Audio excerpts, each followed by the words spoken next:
Isang mapayapang araw sa iyo. Welcome sa Living Gospel, isang pag-aaral sa pagbabahagi ng magandang balita ni Kristo. Paano tayo MAKAKATAKAS, ang MAPAGMADALING tawag na tumugon sa dakilang kaligtasan ng Diyos? Isang Biblia at teolohikal na pag-aaral sa mga Hebreo Kapitulo 2 Versikulo 3, KJV. Pangunahing talata, KJV. Mga Hebreo Kapitulo 2 Versikulo 3. Paano tayo makakatakas, kung ating pabayaan ang gayong dakilang kaligtasan, na sa una ay pasimulang ipinahayag ng Panginoon, at pinatunayan sa atin ng mga nakarinig sa Kanya? Panimula, ang mga Hebreo Kapitulo 2 Versikulo 3 ay isa sa mga pinakabigat na babala sa Bagong Tipan. Hinaharap nito ang bawat mambabasa ng isang tanong na humihingi ng personal na sagot. Paano tayo makakatakas, kung ating pabayaan ang gayong dakilang kaligtasan? Hindi lamang ito teolohikal na katanungan, ito ay katanungang may kinalaman sa walang hanggan. Ang sumulat ng mga Hebreo ay sumusulat sa mga taong narinig na ang mensahe ni Kristo ngunit nasa panganib na lumayo rito. Hindi naman nila tiyak na hayagang tinatanggihan ng Ebanghelyo, sa halip, pinababayaan nila ito sa pamamagitan ng kawalang pansin, kapabayaan sa espiritual, at hindi pagtugon sa pamamagitan ng pananampalataya. Ang pagpapabi ay maaaring kasing panganib ng hayagang pagrerebelde. Maaaring hindi namumura ng isang tao si Kristo, ngunit mamamatay pa rin siya sa pamamagitan ng pagwawalang bahala sa Kanya. Ang kaligtasan ay ang pinakadakilang kaloob ng Diyos, tinubos sa pamamagitan ng dugo ng Kanyang anak, ipinahayag mismo ng Panginoong Hesus, pinatunayan ng mga apostol, at sinaksihan ng banal na Espiritu. Ipinapaalala sa atin ng talatang ito na ang Ebanghelyo ay humihingi ng pagtugon. Ang pagpapabi sa gayong dakilang kaligtasan ay pagtanggi sa tanging lunas sa kasalanan at tanging pag-asa ng buhay na walang hanggan. Ang pangunahing katotohanan ng talatang ito ay, dahil ibinigay ng Diyos ang gayong dakilang kaligtasan sa pamamagitan ni Jesu Kristo, ang bawat tao ay dapat tumugon ng may pananampalataya, pagsunod, at pagtitiyaga. Ang pagpapabi sa Ebanghelyo ay nangangahulugang haharap sa tiyak na paghuhukom ng Diyos, ngunit ang pagtanggap kay Kristo ay pagtanggap ng buhay na walang hanggan. Kasaysayan at konteksto. Ang sulat sa mga Hebreo ay isinulat para sa mga Judeong Kristiyano na dumaranas ng pag-uusig at matinding panggigipit na talikuran ang kanilang pananampalataya kay Kristo at bumalik sa dating sistema ng tipan. Sa buong sulat, ipinapakita ng manunulat na si Jesu Kristo ay higit na dakila kaysa sa mga propeta, mga anghel, si Moises, si Josue, si Aaron, at sa pagkasaserdote ng mga Levita. Bago pa man ang mga Hebreo Kapitulo 2 Versikulo 3, nagbabala na ang manunulat sa mga mananampalataya na huwag, hayaan itong malagpasan, mga Hebreo Kapitulo 2 Versikulo 1, at hinihikayat silang bigyang pansin ng mabuti ang mensaheng kanilang natanggap. Ang babala sa mga Hebreo Kapitulo 2 Versikulo 3 ay natural na kasunod nito. Kung ang pagpapabi sa kautusan sa ilalim ng dating tipan ay nagdulot ng paghuhukom, gaano pa kaya kalubha ang pagpapabi sa kaligtasang inihayag sa pamamagitan ng mismong anak ng Diyos? Binibigyang diin ng talatang ito ang kadakilaan ni Kristo at ang kabigatan ng mensahe ng Ebanghelyo. Ang Diyos ay nagbigay ng dakilang kaligtasan. Paano tayo makakatakas, kung ating pabayaan ang gayong dakilang kaligtasan? Ang unang katotohanan ay ang kadakilaan ng kaligtasan ng Diyos. Hindi kailanman tinawag ng Biblia ang kaligtasan na maliit o karaniwan lamang. Ito ay dakila dahil sa pinagmulan nitong banal, sa halagang walang hanggan, sa bunga nitong walang katapusan, at sa paanyayang para sa lahat. Ang kaligtasan ay nagmumula sa pagmamahal ng Diyos Ama.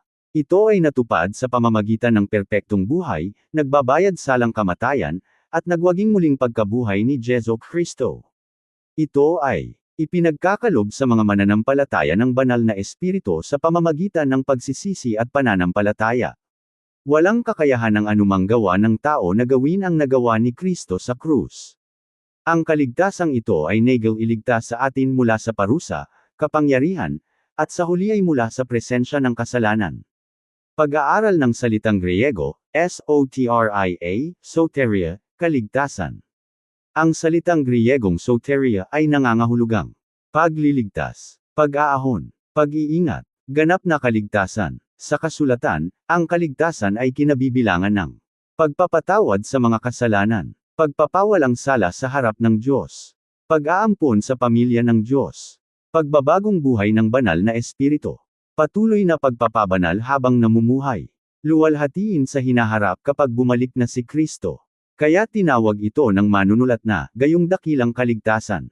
Ito ay ganap, walang hanggan, at buong gawa ng biyaya ng Diyos. Theological na kahulugan. Ang kadakilaan ng kaligtasan ay makikita sa mga sumusunod. Ang nagmungkahi nito, ang mismong Diyos ang nagbalangkas ng plano ng pagtubos bago pa man likhain ang sanlibutan. Ang halaga nito, tinubos ito ng mahalagang dugo ni Jesu Kristo. Ang kapangyarihan nito, binabago nito ang mga makasalanan upang maging mga anak ng Diyos. Ang pangako nito, tinitiyak nito ang buhay na walang hanggan sa lahat ng nananampalataya. Ang layunin nito, ibinabalik ang mga makasalanan sa pakikipag-isa sa Diyos at hinuhubog sila ayon sa larawan ni Kristo. Ang Ebanghelyo ay hindi lamang payo para sa mas maayos na pamumuhay, ito ay kapangyarihan ng Diyos na naging iligtas sa lahat ng nananampalataya. Halimbawa sa buhay, isipin ang isang taong nakakulong sa loob ng nasusunog na gusali. Dumating ang mga bumbero at nagbigay ng ligtas na daan palabas. Kung papansinin ng taong iyon ang pagliligtas at manatili sa loob, ang trahedya ay hindi dahil walang nag-alok ng tulong, kundi dahil pinabayaan niya ang pagliligtas. Gayun din, ibinigay na ng Diyos ang tanging daan ng kaligtasan sa pamamagitan ni Jesu Kristo. Ang tanong ay hindi kung nagbigay ba ng daan ang Diyos. Ang tanong ay kung tatanggapin ba natin ito. Praktikal na PAGSASABUHAY. Maglaan ng oras upang pagnilayan ang kadakilaan ng iyong kaligtasan. Sambahin si Kristo ng may pasasalamat. Huwag kailanman ituring na karaniwan o pamilyar na lamang ang Ebanghelyo. Ibahagi ang mensaheng ito sa iba na hindi pa nakaririnig nito. Tandaan na ang pinakadakilang maibibigay mo sa sinuman ay ang mabuting balita tungkol kay Jesu Kristo. Aral #1. Ang kaligtasan ng Diyos ang pinakadakilang kaloob na ibinigay, natupad ng buo sa pamamagitan ni Jesu Kristo at inialok ng libre sa biyaya para sa lahat ng nananampalataya. Nararapat lamang itong tugunan ng buong pusong pananampalataya, pasasalamat, at pag-aalay habang buhay. Maraming salamat sa pakikinig. Ako si Pastor Jeff Flores, nagsasabing sa Diyos ang lahat ng papuri. Isang mapayapang araw sa iyo. Welcome sa Living Gospel, isang pag-aaral mula sa magandang balita ni Kristo. Paano tayo MAKAKATAKAS, ang MAPAGMADALING tawag na tumugon sa dakilang kaligtasan ng Diyos? Kumpletong maneskrito ng pag-aaral na pampaliwanag. Ikalawang bahagi. Ikalawang punto, ang panganib ng pagpapabe sa Ebanghelyo at ang tawag na magtiyaga sa pananampalataya. Talata, mga Hebreo Kapitulo 2 Versikulo 3, KJV. Paano tayo makakatakas, kung ating pabayaan ang gayong dakilang kaligtasan, mga Hebreo Kapitulo 2 Versikulo 3. Mga kapatid, sa unang bahagi ay nakita natin ang kadakilaan ng kaligtasan ng Diyos. Ito ay dakila dahil sa nagmungkahi nito. Ito ay dakila dahil sa halaga nito. Ito ay dakila dahil sa kapangyarihan nito. Ito ay dakila dahil sa walang hanggang bunga nito. Ngayon ay nagtanong ang sumulat ng mga Hebreo ng isa sa mga pinakamatagos na tanong sa buong kasulatan. Paano tayo makakatakas, kung ating pabayaan ang gayong dakilang kaligtasan? Pansinin ng mabuti na hindi niya itinanong. Paano tayo makakatakas kung hayagan nating tanggihan si Kristo? Sa halip, ang tanong ay, paano tayo makakatakas kung siya ay ating pabayaan? Ipinapakita ng babalang ito na ang espiritual na pagpapabeya ay nakamamatay. Marami ang hindi hayagang galit kay Jesus. Sadyang hindi lang nila siya pinapansin. Ipinagpapaliban ng pagsisisi. Ipinagpapaliban ng pagsunod. Nagiging abala sa mga bagay na panlupa habang pinapabayaan ang mga katotohanang walang hanggan. Nagbabala ang manunulat na ang ganitong pagpapabeya ay may kaakibat na kahihinatnan na walang katapusan. 2. Ang panganib ng PAGPAPABAYA sa Ebanghelyo. Ang pinakamalaking panganib ay hindi lamang ang makarinig ng Ebanghelyo at hayagan itong tanggihan. Ang pinakamalaking panganib ay ang paulit-ulit na pagdinig dito hanggang sa manhid na ang puso. Ang pagpapabeya ay nagsisimula ng tahimik. Madalas ay tila hindi mapanganib. Napapabayaang panalangin. Napapabayaang pagbabasa ng Biblia. Napapabayaang pakikasama sa simbahan. Napapabayaang budi. Napapabayaang tawag na magsisi. Kapag hindi inagapan, ang maliliit na pagpapabayang ito ay unti-unting tumitigas ang puso. Ang nagsimula bilang kawalang ingat ay maaaring mauwi sa kawalan ng pananampalataya. Kaya't paulit-ulit na tinatawag ng kasulatan ng mga mananampalataya na manatiling gising at matatag sa espiritual. Pag-aaral ng salitang Griego, ameleo, ameleo, pabayaan, baleketin. Ang salitang Griegong ameleo ay nangangahulugang huwag pansinin, maging walang pakialam, balewalain, ituring na magaan, hindi alagaan ang isang bagay na mahalaga. Hindi nito laging inilalarawan ng hayagang pagrerebelde. Ito ay tumutukoy sa kawalang pansin sa isang bagay na walang katumbas na halaga. Isipin na nakatanggap ka ng napakalaking mana ngunit hinayaan mo lang itong nakasara at hindi binuksan. Nariyan ang kayamanan, ngunit hindi mo napakinabangan dahil pinabayaan mo. Gayun din, marami ang nakaririnig ng ebanghelyo ngunit hindi ito yakapin ng tunay na pananampalataya. May iba namang nagsimulang mamuhay ng Kristiyano ngunit pinabayaan ang mga espiritual na gawin na nagpapalago. Ang babala ng mga Hebreo ay nananawagan sa bawat mananampalataya na patuloy na bigyang pansin ang katotohanan ng kaligtasan ng Diyos. Ang pag-unlad ng espiritual na pagpapabaya. Bihirang mangyari ang pagpapabae ng biglaan. Karaniwan itong sumusunod sa unti-unting proseso. Isa, ang pagpapabaya ay nagsisimula sa pagkaabala. Ang mga panggigipit ng buhay, tagumpay, kaginhawaan, aliw, at hangarin sa mundo ay dahan-daang umagaw sa atensyon mula sa pag-aalay sa Diyos. Ang mga bagay na kagyat ay pumapalit sa mga bagay na walang hanggan. Ang mananampalataya ay nagiging abala ngunit nananatiling tuyo ang espiritual na buhay. Dalawa, ang pagpapabaya ay nagdudulot ng paglayo ng puso. Kapag walang sadyang pakikipag-isa kay Kristo, ang puso ay kusang lumalayo. Ang panalangin ay nagiging paminsan-minsan na lang. Ang pagsamba ay nagiging gawi na lang. Ang salita ng Diyos ay nawawala ng sentrong halaga. Humihina ang pagkabahala sa kasalanan. Nababawasan ang kagalakan. Tatlo, ang pagpapabaya ay nagpapatigas ng puso. Ang baghing laging pinapabayaan ay unti-unting hindi na tumutugon sa banal na espiritu. Mas nagiging madali ng tanggapin ang kasalanan. Nagiging katanggap-tanggap na ang pakikipagkasundo sa mali. Ipinagpapaliban ang pagsisisi. Lalong tumitigas ang puso laban sa tinig ng Diyos. Kaya't paulit-ulit na hinihikayat ng mga Hebreo ang mga mananampalataya. Ngayon kung inyong didinggin ang kanyang tinig, huwag ninyong patigasin ang inyong mga puso. Ang katiyakan ng matuwid na paghuhukom ng Diyos. Nagtanong ang manunulat, paano tayo makakatakas? Ang sagot ay malinaw. Walang makakatakas kung wala si Kristo. Sa buong aklat ng mga Hebreo, binibigyang diin ang kabanalan at katarungan ng Diyos. Ang ebanghelyo ay hindi lamang paanyaya, may kaakibat din itong pananagutan. Sa kagandahang loob, inihayag ng Diyos ang kanyang anak. Ang mga tumanggap sa kanya ay tatanggap ng buhay na walang hanggan. Ang mga patuloy na tumatanggi o nagpapabaya ay mananatili sa ilalim ng paghuhukom. Ang babalang ito ay hindi dapat paghiwalayin sa pagmamahal ng Diyos. Nagbabala ang Diyos dahil nais niyang magsisi ang tao. Ang kanyang mga babala ay pagpapakita ng kanyang awa. Bago dumating ang paghuhukom, nag-aalok ang Diyos ng biyaya. Bago pa mahulog ang katarungan, iniaalok niya ang pagpapatawad sa pamamagitan ni Jesu Kristo. Ang tawag na magtiyaga sa pananampalataya. Isinulat ang mga Hebreo para sa mga mananampalatayang nahaharap sa pag-uusig at kawalan ng pag-asa. May mga natuksong talikuran ang kanilang pag-amin kay Kristo. Hinihikayat sila ng manunulat na magtiyaga. Ang negil-iligtas na pananampalataya ay hindi lamang pansamantalang emosyon. Ito ay matibay na pagtitiwala na nananatili sa kabila ng mga pagsubok. Ang pagtitiyaga ay hindi bumibili ng kaligtasan, ito ay nagpapatunay na totoo ang iyong pananampalataya. Nagtatagumpay ang mananampalataya dahil tapat na inaalagaan at iniingatan ng Diyos ang kanyang bayan sa pamamagitan ng kanyang biyaya. Sa panahon ng pagsubok, lalo pang kumakapit ang mga mananampalataya kay Kristo sa halip na lumayo sa Kanya. Theological na pagpapaliwanag, ang kailangan ng patuloy na pananampalataya. Laging itinuturo ng bagong tipan na ang tunay na mananampalataya ay patuloy na lumalakad kasama si Kristo. Ang pagtitiyaga ay bunga ng biyaya ng Diyos na umaalalay sa atin.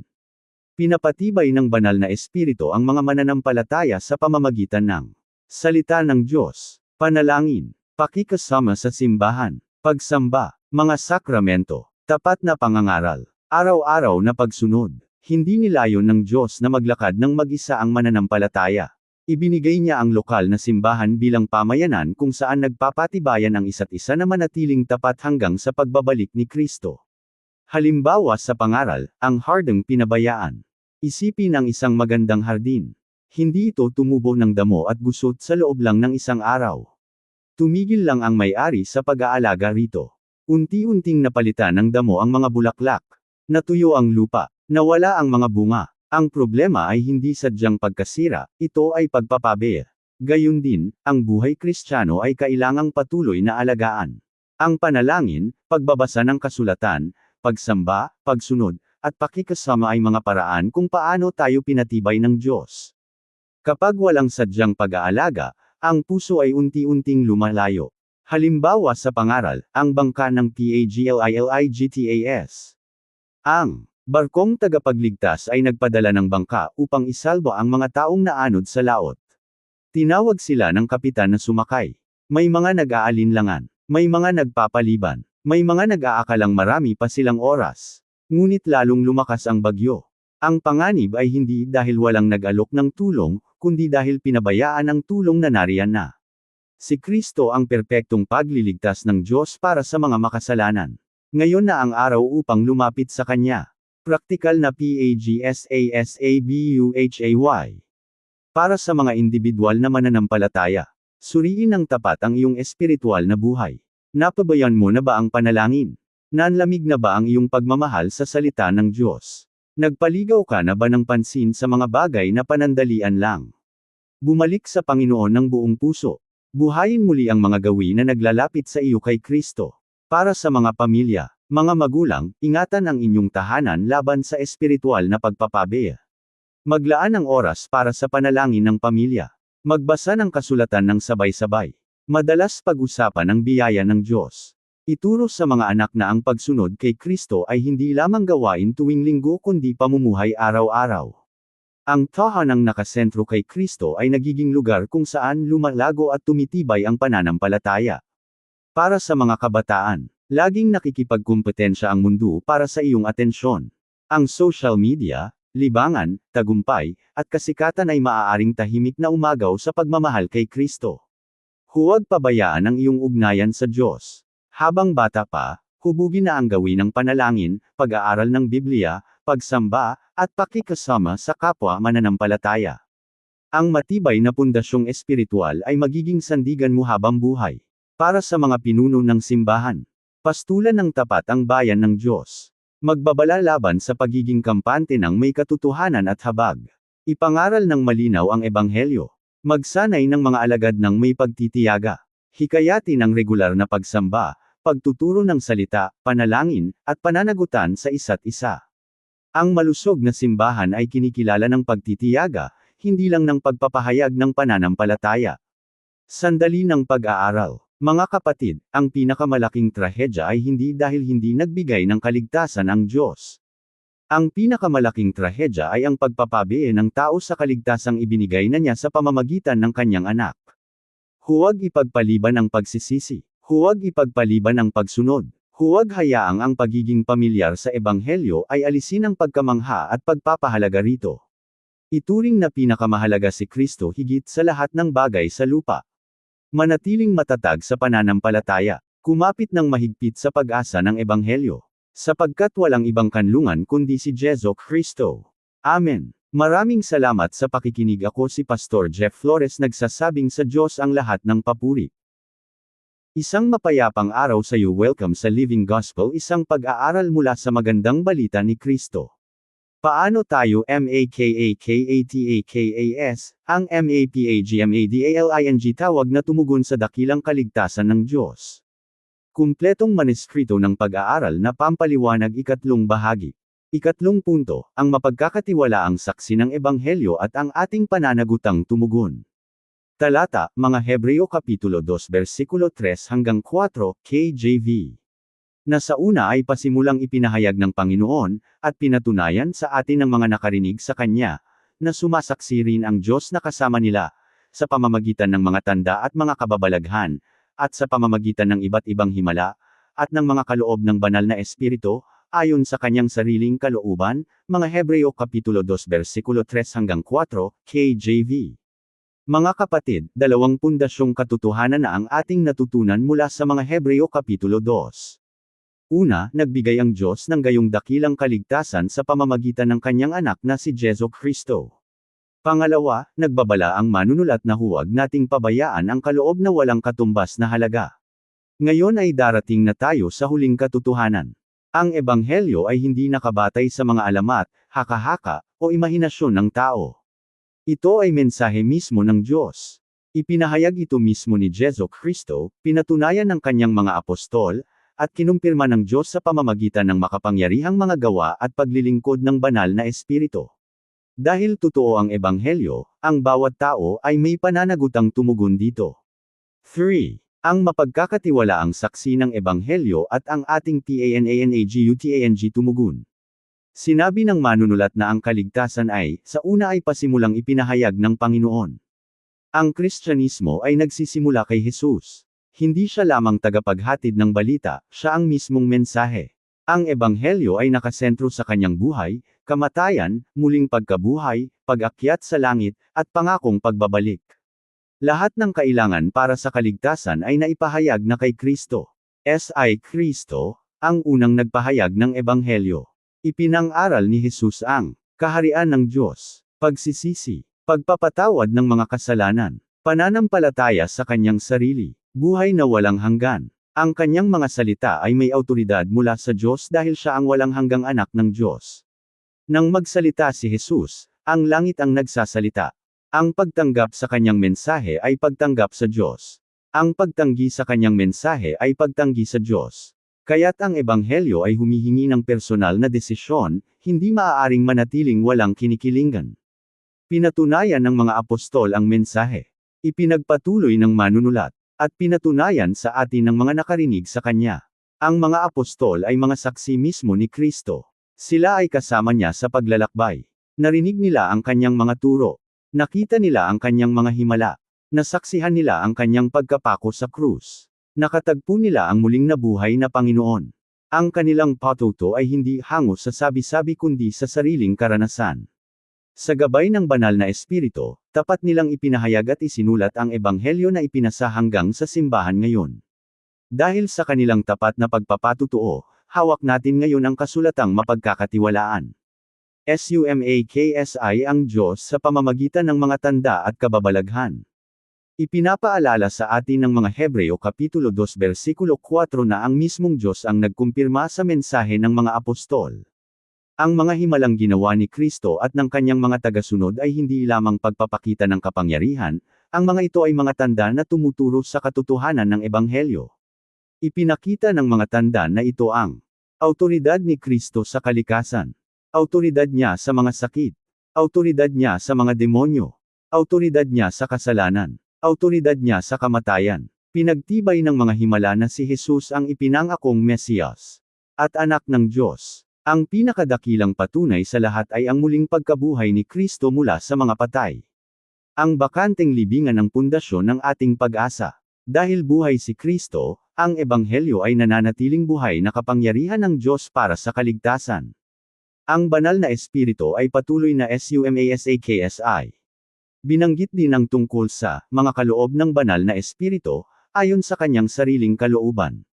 Patuloy na sumasaksi ang banal na espiritu kay Kristo sa pamamagitan ng pagpapababala sa mga makasalanan ng kanilang kasalanan, pagbubukas ng puso upang maunawaan ang Ebanghelyo, pagbabagong buhay sa mga nananampalataya, pagbibigay kapangyarihan sa mga mananampalataya na mamuhay ng banal, pagpapamahagi ng mga kaloob na espiritual para sa ikatitibay ng simbahan, pagbubunga ng pag-uugaling katulad kay Kristo. Ang paglilingkod ng Espiritu ay laging tumuturo kay Jesu Kristo. Hindi niya niluluwalhati ang kanyang sarili kundi ang anak. Theological na pagpapaliwanag, ang awtoridad ng Ebanghelyo. Ang Ebanghelyo ay nakasalalay sa pahayag ng Diyos, hindi sa opinyon ng tao. Ito ay mapagkakatiwalaan dahil nagmula ito sa Diyos. Ipinahayag ni Kristo, pinatunayan ng mga apostol, kinumpirma ng mga himalang gawa. Iningatan sa kasulatang kinasihan ng Diyos. Patuloy na isinasabuhay ng banal na espiritu. Kaya't maaari nating ipangaral ang ebanghelyo ng may katiyakan. Ang ating pananampalataya ay nakatayo sa totoong pagkatao at natapos na gawain ni Jesu Kristo. Ang ating PANANAGUTANG tumugon. Ang bawat pahayag ng Diyos ay humihingi ng tugon. May mga tumatanggap ng may pagsisisi at pananampalataya. May mga nagpapaliban. May mga hindi pinapansin. May mga tumatanggi. Muli tayong tinatanong ng mga Hebreo. Paano tayo makakatakas? Iisa lamang ang sagot, walang makakatakas sa matuwid na paghuhukom ng Diyos kung wala si Jesu Kristo. Ang tanging ligtas na kanlungan ay ang tagapagligtas mismo. Ngayon ay inaanyayahan tayo ng Diyos sa kanyang biyaya. Ngayon ang araw upang maniwala. Ngayon ang araw upang sumunod. Ngayon ang araw upang buong pusong sundan si Kristo. Halimbawa sa pag-aaral, ang PAANYAYA ng hari. Isipin ng isang hari na nagpadala ng personal na paanyaya sa bawat mamamayan, inaanyayahan silang pumasok sa palasyo upang tumanggap ng kapatawaran, maging anak ng hari, at magkaroon ng mana na walang hanggan. May mga masayang tumanggap, may mga nagpaliban hanggang sa huli na ang lahat. Totoo ang paanyaya, ngunit bawat isa ay dapat magpasya kung paano tutugon. Ang ebanghelyo ay paanyaya ng Diyos na pumasok sa kanyang kaharian sa pamamagitan ni Jesu Kristo. Huwag baliwalain ang paanyaya ng hari. Halimbawa sa pag-aaral, ang tulay sa KARONGBANG. Isang malalim na bangin ang humahadlang sa mga manlalakbay patungo sa kaligtasan. May isang matibay na tulay na nag-uugnay sa magkabilang panig. Marami ang humahanga sa tulay mula sa malayo, ngunit ang mga tumawid lamang ang nakarerating sa kabila. Si Jesu Kristo ang tanging tulay sa pagitan ng makasalan ng tao at ng banal na Diyos. Ang pag-alam tungkol sa Kanya ay hindi sapat, kailangan nating magtiwala sa Kanya ng personal. Praktikal na PAGSASABUHAY. Para sa mga individual na mananampalataya, mahalin at pahalagahan ang ebanghelyo araw-araw. Basahin ito, pagnilayan ito, ibahagi sa iba. Huwag lang humanga kay Kristo, sundan siya ng tapat.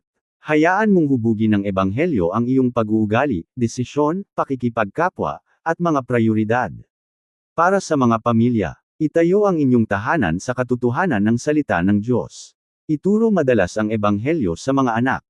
Manalangin ng sabay-sabay. Magbasa ng kasulatan ng sama-sama. Maging huwaran ng pagsisisi, pagpapatawad, pagpapakumbaba, at pagmamahal. Ang pamilyang binago ng ebanghelyo ay nagiging makapangyarihang patuto sa mundo. Para sa mga kabataan, huwag ipagpaliban ang pagtugon kay Kristo. Ang pagiging bata ay hindi garantiya ng bukas. Ayalay ngayon ang iyong puso, isip, talento, at kinabukasan kay Jesus. Ang buhay na inialay kay Kristo ay hindi kailanman masasayang.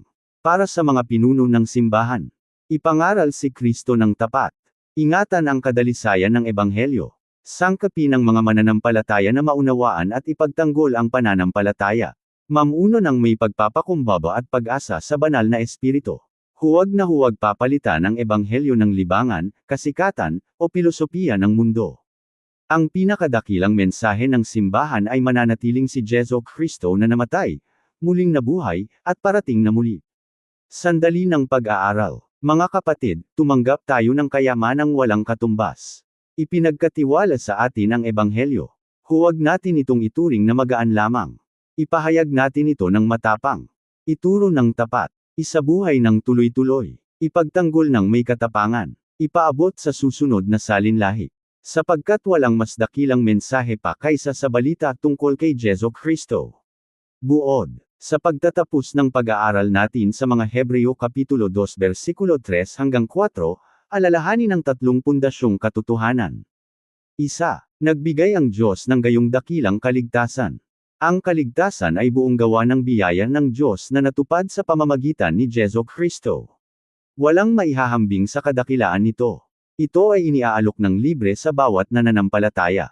Dalawa, ang pagpapabiye sa ebanghelyo ay may dalang walang hanggang kahihinatnan. Mapanganib ang espiritual na kapabayaan. Ang tawag ng ebanghelyo ay humihingi ng agaran at buong pusong pagtugon. Ngayon na ang araw upang magsisi, maniwala, at sumunod kay Kristo. Tatlo, ang ebanghelyo ay lubos na mapagkakatiwalaan. Ipinahayag ng Panginoong Hesus. Pinatunayan ng mga apostol. Kinumpirma ng makapangyarihang gawa ng Diyos. Isinasabuhay ng banal na espiritu. Iningatan sa kasulatan. Kaya't maaari tayong tumayo rito at ipangaral ito ng may buong katiyakan. Huling hamon. Mga kapatid, huwag pabayaan ang ibinigay ng langit. Kumapit ng mahigpit sa ebanghelyo. Manindigan para kay Kristo. Mamuhay ng tapat. Maglingkod ng may galit. Magtiyaga hanggang wakas. Ibahagi ang kaligtasan habang may pagkakataon pa. Ang ating henerasyon ay lubos na nangangailangan ng pag-asang matatagpuan lamang kay Jesu Kristo. Buong paanyayang evangelistiko para sa PAGLAPIT sa altar. Marahil ay ilang beses mo nang narinig ang ebanghelyo, ngunit alam mong hindi mo pa ito tinatanggap ng buong puso. Huwag hayaang ang pagiging pamilyar ay mauwi sa pagpapabe. Ang tagapagligtas na namatay para sa iyong mga kasalanan ay inaanyayahan ka ngayon. Patawarin ka niya. Bigyan ng bagong puso. Ampunan ka sa pamilya ng Diyos. Ibigay ang buhay na walang hanggan. Lumapit ka kay Kristo ngayon ng may pagsisisi at pananampalataya. Kung ikaw naman ay mananampalataya ng ngunit napalayo na ang puso, dinggin ang mapagmahal na babala ng mga Hebreo. Bumalik sa iyong unang pag-ibig. Buhayin muli ang panalangin, pagbabasa ng salita, pagsamba, at paglilingkod. Kung tinatawag ka ng Diyos na mang-aral, magturo, gumawa ng alagad, maglingkod, o magdala ng mensahe sa ibang bansa, tumugon ng may masayang pagsunod. Ang Panginoong tumawag sa iyo ay siya ring magpapatibay at aalalay sa iyo. PANGWAKAS na panalangin. Ama sa langit, salamat sa pagbibigay sa amin ng dakilang kaligtasan sa pamamagitan ng iyong anak na si Jesu Kristo. Pinupuri ka namin dahil ang iyong ebanghelyo ay totoo, mapagkakatiwalaan, at makapangyarihang magligtas sa lahat ng nananampalataya. Patawarin mo kami sa bawat sandaling pinabayaan namin ang iyong salita, biyaya, o tawag sa aming buhay. Punuin mo kaming muli ng iyong banal na espiritu. Upang pahalagahan namin ang ebanghelyo, ipahayag ito ng matapang, at mamuhay ng karapat-dapat kay Kristo. Patibayin mo kami na magtiyaga sa pananampalataya hanggang sa araw na makita namin ang aming tagapagligtas ng mukha sa mukha. Ipinapanalangin namin ang mga hindi pa nananampalataya, buksan mo ang kanilang puso ngayon, kalooban ng pagsisisi at pananampalataya, at ay lapit sa iyong kahariang walang hanggan. Naway laging ituro ng aming buhay si Kristo, sa kanyang makapangyarihan at mahalagang pangalan kami ay nananalangin. Amen. Pangunahing katotohanan. Nagbigay ang Diyos ng perpekto at ganap na kaligtasan sa pamamagitan ni Jesu Kristo. Dahil ang ebanghelyo ay ipinahayag ng Panginoon, pinatunayan ng mga apostol, kinumpirma ng Diyos, at isinasabuhay ng banal na espiritu, ang bawat isa ay tinatawag na tumugon ng may pagsisisi, pananampalataya, at pagsunod habang buhay. Huwag nating pabayaan ang gayong dakilang kaligtasan, sa halip ay mahalin, ipahayag, at isabuhay ang kapangyarihan nito hanggang sa bumalik si Kristo. Amen. Maraming salamat sa pakikinig. Ako si Pastor Jeff Flores, nagsasabing sa Diyos ang lahat ng papuri.